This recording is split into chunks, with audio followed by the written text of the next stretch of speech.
अभी तक हमने देखा था कि उस टर्की बुड्ढे ने लीन को अपने साथ में लेकर बायोन सेक्टर में आ गया था, जहाँ के मास्टर और एल्डर इस पर अटैक करने के लिए रेडी हो गए थे। फिर वो मास्टर कहने लगता है कि मुझे नहीं लगता कि मैंने तुम्हें कभी ऑफेंड किया है, इसलिए अगर तुमने इसके बारे में कोई अच्छा एक्सप्लेनेशन नहीं दिया तो फिर मैं तुम्हें यहाँ से नहीं जाने दूंगा। तब यह सुनकर लीन सोचने लगता है कि डोंगयांग के अटैक को रोका जा सकता है, लेकिन फिर भी मुझे लगता है कि अगर बाद में किसी ने पहचान लिया तो फिर यह बहुत बड़ी प्रॉब्लम हो जाएगी। फिर वो कहने लगता है कि मैंने सुना है कि बायोन सेक्ट गॉड ट्रांसफॉर्मेशन का मास्टर है, इसीलिए ही मैं यहाँ पर चैलेंज करने के लिए आया हूँ। इसके बाद हम देखते हैं कि लीन अपने पावर को एक्टिवेट करने के लिए रेडी हो गया था और अब इसीलिए वो अपने टर्टल का यूज करके इनका सामना करने के लिए रेडी हो जाता है। वहीं अब हम देखते हैं कि टर्टल भी इसके लिए पूरी तरह से रेडी हो गया था और फिर वो भी अपने पावर का यूज कर देता है। तब इसे देखकर मास्टर भी अपने पावर को यूज करते हुए कहता है कि तुम तो अभी नेशन सोल में हो, लेकिन क्या इसके बाद भी तुम खुद को ओवर एस्टिमेट कर रहे हो। इसके बाद हम देखते हैं कि उसने भी अपने बीस्ट को बाहर निकाल लिया था, जो कि तुरंत ही अपने पावर से टर्टल पर अटैक करने लगता है। तभी अचानक से हम देखते हैं कि वो बीस्ट इस पर अटैक करने के लिए भी आने लगा था, इसलिए हम देखते हैं कि वो भी अपने पावर का यूज करना शुरू कर देता है और इस तरह से वो इसके सामने शील्ड को क्रिएट करने लगा था। जिसके बाद हम देखते हैं कि इन दोनों के बीच में बहुत ही शानदार टक्कर होती है, लेकिन वहीं उधर हम देखते हैं कि वो मास्टर अपने और ज्यादा पावर का यूज करने के लिए रेडी हो गया था, इसलिए हम देखते हैं कि वो अपने पावर से एक और बीस्ट को क्रिएट कर देता है, जिसकी वजह से लीन का टर्टल इनके सामने कुछ भी नहीं कर पाता और वो इसे बहुत ही आसानी से मार देते हैं। लेकिन वो मास्टर केवल यहीं पर नहीं रुकता, बल्कि वो अपने बीस्ट को इन पर भी अटैक करने के लिए भेज देता है।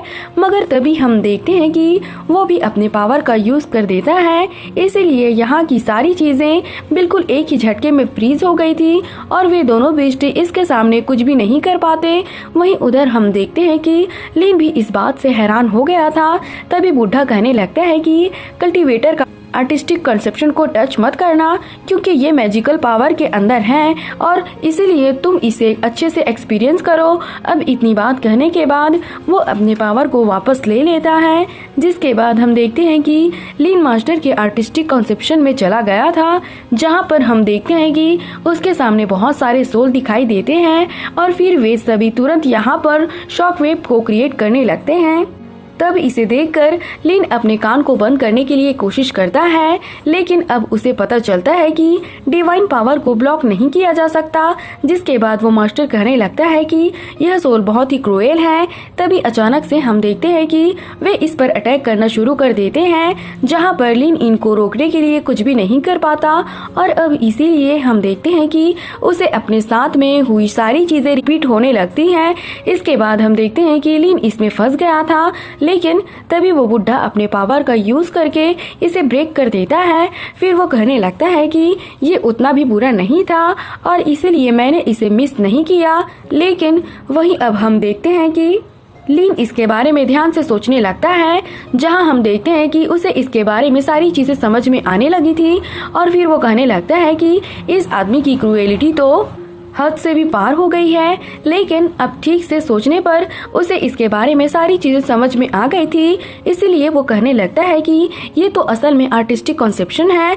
तभी वो मास्टर उस बुड्ढे से कहता है कि आप अपने स्टूडेंट को नेशन सोल से ब्रेक थ्रू करने में हेल्प करना चाहते हैं और क्या इसीलिए आप उसे गॉड ट्रांसफॉर्मेशन का आर्टिस्टिक कॉन्सेप्शन फील कराना चाहते हैं। लेकिन हम देखते हैं कि वो बुड्ढा ऐसी बात सुनकर केवल हंस रहा था और फिर वो एक एल्डर की तरफ इशारा करते हुए कहता है कि अब तुम्हारी बारी है। मगर हम देखते हैं कि वो एल्डर उस बूढ़े पर इस बात से गुस्सा हो जाती है और कहती है कि मैं मानती हूँ कि आपकी कल्टीवेशन हाई है, लेकिन इसके बाद भी मेरे ऊपर फिंगर पॉइंट करने की आपकी हिम्मत कैसे हो गई। लेकिन वहीं हम देखते हैं कि वो बूढ़ा भी इस बात से थोड़ा गुस्सा होने लगा था और कहता है कि इस तरह मुझसे बात करने की तुम्हारी हिम्मत कैसे हो गई। और फिर हम देखते हैं कि वो इनके सामने किसी टोकन को रख देता है। तब इसे देखकर एल्डर कहती है कि ये तो गैम्बलिंग कार्ड है। जिसके बाद हम देखते हैं कि सभी उस खड़ूस बूढ़े के सामने ग्रिट करने लगते हैं। और फिर वो मास्टर कहता है कि सीनियर, आपके पास में तो एंसेस्टर स्पिरिट कार्ड है, जिसकी वजह से हम आपके ऑर्डर को फॉलो जरूर करेंगे, लेकिन क्या आपने सच में इसे एक्सचेंज करने का डिसाइड कर लिया है और चाहते हैं कि हम इसके बदले आपके स्टूडेंट को आर्टिस्टिक कॉन्सेप्शन को समझाने में हेल्प करें? तब इसकी ऐसी बात सुनकर वो बुढ़ा कहता है कि तुम बकवास करना बंद करो। और फिर हम देखते हैं कि वो लेडी एल्डर से यहाँ पर आने के लिए कहता है, जिसके बाद हम देखते हैं कि आखिरकार वो एल्डर भी इसके लिए मान गई थी और वो लीन से कहती है कि तुम्हारे टीचर तो सच में बहुत ही अच्छे हैं, क्योंकि वो इतनी कीमती चीज को दांव पर लगाकर तुम्हें आर्टिस्टिक कंसेप्शन को समझाना चाहते हैं। फिर हम देखते हैं कि वो एल्डर भी अपने आर्टिस्टिक कंसेप्शन को यूज करने के लिए रेडी हो गई थी और वो लीन से कहती है कि तुम इसे धीरे धीरे फील करो। जिसके बाद हम देखते हैं कि लीन भी इसकी बात सुनकर इसके लिए रेडी हो गया था, जहाँ पर उसमें इसे नींद आने लगती है। तभी अचानक से हम देखते हैं कि उसे मुआन के बारे में भी याद आने लगता है और कहता है कि पता नहीं कितने साल हो गए हैं, लेकिन अब हम देखते हैं कि लिन इसके सामने कुछ भी नहीं कर पाता, इसीलिए यह पावर इसके ऊपर हावी होने लगती है और अब हम देखते हैं कि उसमें उसे नींद भी आने लगती है। इसके बाद हम देखते हैं कि वो यहाँ से लगातार नीचे गिरता जा रहा था और अब इस पावर की वजह से उसे यहाँ पर कोई भी होश नहीं होता। मगर तभी अचानक से हम देखते हैं कि वो इविल वीड बाहर आ जाती है, इसीलिए लीन उसमें से बहुत ही आसानी से बाहर आ गया था। फिर वो कहने लगता है कि अगर मेरे पास में ये इविल वीड नहीं होता तो मैं तो अब इसमें पूरी तरह से बेहोश होने वाला था। लेकिन वहीं हम देखते हैं कि वो एल्डर भी इस बात से हैरान हो गई थी और कहने लगती है कि तुम तो अभी केवल नेशन सोल स्टेज में हो, लेकिन इसके बाद भी तुमने मेरे आर्टिस्टिक कॉन्सेप्शन का सामना कर लिया। मगर अभी भी हम देखते हैं कि वो बुढ़ा केवल यहीं पर नहीं रुकता, बल्कि वो एक और एल्डर से यहाँ पर आने के लिए कहने लगता है और फिर वो कहता है कि तुम्हारी आर्टिस्टिक कॉन्सेप्शन बहुत ही इंटरेस्टिंग है और इसलिए इसके बाद हम यहाँ से चले जाएंगे। लेकिन अभी भी हम देखते हैं कि वो एल्डर इसके लिए नहीं मान रहा था और कहता है कि वो मेरे आर्टिस्टिक कॉन्सेप्शन को नहीं झेल पाएगा। लेकिन अभी भी हम देखते हैं कि उस ठरकी बुढ़े को इसके बारे में कोई चिंता नहीं होती और कहता है कि मेरे होते हुए तुम्हें इसके बारे में ज्यादा चिंता करने की जरूरत नहीं है और अब इसीलिए मैं चाहता हूँ कि तुम तुरंत यहाँ पर आ जाओ। जिसके बाद हम देखते हैं कि आखिरकार वो एल्डर भी इसके लिए मान गया था और वो जैसे ही अपने स्वर्ड पावर का यूज करता है, ये पूरी जगह चेंज होने लगती है। तब हम देखते हैं कि लीन इसके बारे में थोड़ी देर के लिए परेशान होता है, क्योंकि अभी भी उसे समझ में नहीं आ रहा था कि यहाँ पर क्या हो रहा है। लेकिन तभी उसे पता चलता है कि यहाँ की टाइम असल में बहुत ही तेजी से गुजर रही है, इसलिए वो भी इसके सामने ज्यादा कुछ नहीं कर पा रहा था और हम देखते हैं कि वो भी यहाँ पर एग्जॉस्ट होने लगता है।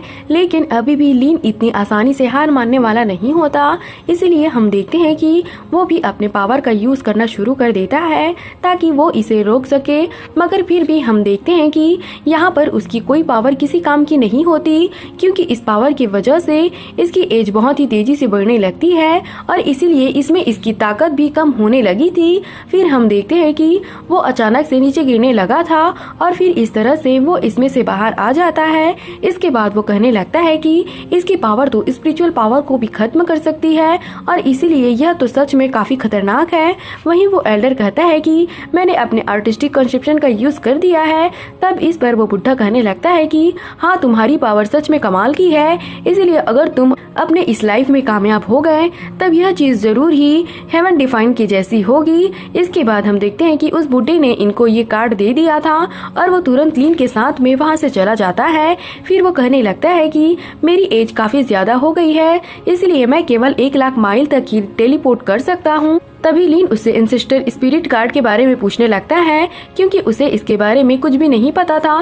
तब इस पर बुढ़ा कहता है कि वह तो केवल एक टूटा हुआ टोकन है, इसलिए मेरे लिए यह तो कुछ भी नहीं है। जिसके बाद हम देखते हैं कि उसने बहुत सारा टोकन इसके सामने रख दिया था और फिर वो बताने लगता है कि यह हेवनली एस्केप सेक्ट है, जबकि ये वाला लिंगू सेक्ट से है। और फिर वो इसे दिखाते हुए कहता है कि ये लेवल 4 वाला सेल्फ कल्टीवेशन कंट्री है। और अब इतनी बात कहने के बाद वो इससे पूछता है कि क्या तुम इसे खरीदना चाहते हो, लेकिन हम देखते हैं कि लिन इस पर कुछ जवाब नहीं देता। और फिर वो कहता है कि सीनियर, आपकी मैजिकल पावर तो सच में कमाल की है और इसलिए मैं सच में इसकी तारीफ करता हूँ। तब इस पर वो बुढ़ा कहता है कि ऐसा लगता है कि तुम्हें इसके बारे में पता है और अब इसीलिए चलो मैं तुम्हें इसके बारे में समझाऊंगा और सबसे पहले तुम हेड को अपने पास में रख लो। लेकिन अब इसके तुरंत बाद हम देखते हैं कि वो बुढ़ा यहाँ से चला गया था, जबकि वही लिन आर्टिस्टिक कॉन्सेप्शन के बारे में ही सोचने लगता है। इसके बाद हम देखते हैं कि वो फिर से वुड कार्विंग बनाने में लग जाता है, लेकिन वो इसमें फेल हो रहा था। फिर वो कहने लगता है कि कोई भी चीज परमानेंट नहीं होती, क्योंकि लव की डोर भी कट जाती है और वो निराशा में बदल जाती है। अब इसी तरह से हम देखते हैं कि वो वुड कार्विंग बनाने में लगा रहता है, जहाँ पर कि उसे टाइम के बारे में कोई अंदाजा नहीं होता और धीरे धीरे करके यहाँ बहुत सारे साल गुजर जाते हैं। तभी एक दिन हम देखते हैं कि डैनी भी यहाँ पर आता है, जो कि इसके लिए वाइन लेकर आया हुआ था। फिर हम देखते हैं कि वो उसके वुड कार्विंग को देखने लगता है, जहाँ पर उसे टाइम के बारे में कुछ पता नहीं चलता और इसीलिए उसे रात हो जाती है। लेकिन अब धीरे धीरे हम देखते हैं कि लिन को यहाँ पर काफी टाइम हो गया था, क्योंकि डैनी भी अब काफी बड़ा हो गया था और वहीं लिन की एज भी काफी ज्यादा हो गई थी। इसलिए डैनी कहने लगता है कि अब आपकी एज काफी ज्यादा हो गई है और इसीलिए वाइन आपको कम पीनी चाहिए। फिर अगले सीन में हम देखते हैं कि डैनी की शादी भी हो जाती है और इसीलिए वे सभी इस बात से काफी खुश थे। लेकिन वहीं अब हम देखते हैं कि लिन ने अब यहाँ के बहुत सारे शॉप को खरीद लिया था और वो इसे दूसरे लोगों को रेंट पर दे देता है। लेकिन तभी कुछ टाइम के बाद हम देखते हैं कि डैनी का एक बेटा भी होता है और इसीलिए इनकी खुशी और ज्यादा बढ़ जाती है। वहीं हम देखते हैं कि लिन यहाँ पर काफी फेमस हो गया था, क्योंकि वो यहाँ पर सबकी हेल्प करता है। इसके बाद वो कहता है कि मैंने तो अनजाने में आके बहुत सारे शॉप को खरीद लिया है, मगर अभी भी हम देखते हैं कि उसे अपने आर्टिस्टिक कंसेप्शन के बारे में पता नहीं चला था। इसलिए वो इसके बारे में सोचकर काफी परेशान होने लगता है और कहने लगता है कि आखिरकार मुझे किस तरह के आर्टिस्टिक कंसेप्शन की तलाश है, क्योंकि इसके बारे में समझने के लिए कई साल गुजर गए हैं, लेकिन इसके बाद भी मैं इसे क्लियर क्यों नहीं देख पा रहा हूँ। तभी एक दिन हम देखते हैं कि डैनी का बेटा इसे वाइन देने के लिए आता है और कहता है कि मेरी कैंडी कहाँ है। जिसके बाद हम देखते हैं कि लिन इसे कैंडी दे देता है और फिर वो बच्चा इससे पूछता है कि क्या ये वाइन अच्छी है। लेकिन तभी इसी वक्त हम देखते हैं कि डैनी भी यहाँ पर आ गया था और वो इसे रोकते हुए कहता है कि अब आपको ज्यादा नहीं पीनी चाहिए। तब हम देखते हैं कि लिन केवल एक सिप ही लेता है और फिर वो डैनी से पूछता है कि तुम्हारे फादर कैसे हैं। तब इस पर डैनी उदास होते हुए कहता है कि वही पुरानी प्रॉब्लम है। तभी वो बच्चा फिर से कहने लगता है कि आपने इसके बारे में कुछ भी नहीं बताया और इसीलिए क्या आप बता सकते हैं कि वाइन अच्छी है या फिर नहीं। तभी डैनी इसे समझाता है कि तुम्हारे ग्रैंडपा जो पीते हैं वो असल में वाइन नहीं है, बल्कि वह तो असल में लाइफ है। तभी एक रात हम देखते हैं कि कोई आदमी एक प्रिंस से अपनी जान बचाकर भाग रहा था, जिसे देख प्रिंस कहता है कि मैं भी देखता हूँ कि तुम कहाँ तक भागते हो। लेकिन हम देखते हैं कि वो आदमी लिन के दरवाजे के सामने रुक गया था और फिर वो अपनी जान बचाने के लिए हेल्प मांगने लगता है। तब हम देखते हैं कि लिन भी बाहर आ गया था और वो पूछने लगता है कि क्या हुआ। लेकिन हम देखते हैं कि वो आदमी इंजर्ड था और वो बेहोश हो जाता है। लेकिन तभी हम देखते हैं कि वो प्रिंस भी यहाँ पर आ गया था, जिसे कि वैसे तो लिन के बारे में कुछ भी नहीं पता था, लेकिन इसीलिए हम देखते हैं कि वो इसे भी मारने के लिए रेडी हो गया था। तब इसे देखकर लिन कहता है कि मैंने तो तुम्हें कुछ भी नहीं किया, लेकिन क्या इसके बाद भी तुम मुझे इसमें शामिल करना चाहते हो। लेकिन हम देखते हैं कि वो प्रिंस अभी भी इस पर अटैक करने के लिए रेडी हो गया था। इसीलिए लिन भी तुरंत लीगू को बाहर निकाल लेता है, जो कि तुरंत ही इसके पावर को एब्जॉर्व कर लेता है। जिसके बाद वो प्रिंस कहने लगता है कि तुम कोई इमोर्टल नहीं हो और अब हम देखते हैं कि वो यहाँ से भागने लगता है। तब इसे देखकर लीगू पूछता है कि क्या मैं उसे पकड़ने के लिए जाऊं। लेकिन हम देखते हैं कि लिन को कोई मतलब नहीं होता और इसीलिए वो इसे कुछ भी करने से मना कर देता है। तभी इसी वक्त हम देखते हैं कि एक और आदमी यहाँ पर आ जाता है, जिसे देखकर लिन कहता है कि तुम और दो लोगों को लेकर आओ और तुम इसे मेरे घर के अंदर लेकर आओ। तब इस पर वो आदमी कहता है कि आपको इसके बारे में ऑफिशियल को रिपोर्ट करना चाहिए, नहीं तो मुझे डर है कि हम प्रॉब्लम में हो जाएंगे। लेकिन हम देखते हैं कि लिन अभी भी इसके लिए रेडी नहीं होता, जिस पर वह आदमी कहता है कि यह कितना अच्छा आदमी है। और अब हम देखते हैं कि वो अपने दोनों बेटों को बुलाता है और वो बेहोश पड़े आदमी को अंदर ले जाते हैं। जिसके बाद हम देखते हैं कि लिन इस पर अपने पावर को यूज करता है, क्योंकि ज्यादा देर हो गई तो वो सरवाइव नहीं कर पाएगा। वहीं उधर हम देखते हैं कि वो लड़का भागते हुए वापस आ गया था और कहने लगता है कि मैं तुरंत ही मास्टर से मिलना चाहता हूँ। तब हम देखते हैं कि उसका मास्टर भी तुरंत बाहर आ गया था और वो पूछता है कि क्या हो रहा है। जिसके बाद वो लड़का उसे इसके बारे में बताने के लिए आता है। तो अगर आपको एक्सप्लेनेशन अच्छी लगी हो तो हमारे चैनल को सब्सक्राइब और लाइक जरूर करना। Thanks for watching.